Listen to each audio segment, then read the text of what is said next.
Friends आपणकर प्रिय mega धारावाहिक तोरी पाई तो पाई रे जबरदस्त सीन अच्छी। हाँ फ्रेंड्स, निशा और राम मिसिकी मंदिर को जाइतिबे। से मंदिर पाखे ही चिकी घर थी माने ओरिजिनल चिकी। निशा मंदिर रु फेरुथिबा बेले देखिबे केते पिला तांको कार चारिपटे राउंड होइकी रहिथिबे आउ तांको गाड़ी को टेका पथर मारिकिना हसना कर देउथिबे। ए सब देखी निशा कहबे ए कौन करूच तमे माने कहिकी गोटे बाड़ी को धरी तांको मारिबा को जाउथिबे।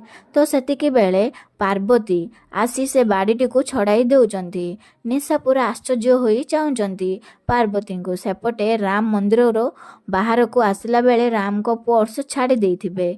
चिक्की तांको पछरे पर्स धरिकी आसुचंती आउ कहउचंती आपणकर पर्स प्लीज शुणंतु। राम पछको बुली देखिबे तो चिक्की बोली जानी बहुत खुशी हो जाउचंती। सेपटे निशा कार रे बम लगाई देइथिबो। राम कार पाखरे थिबा बेले बम टी ब्लास्ट हो जाउची।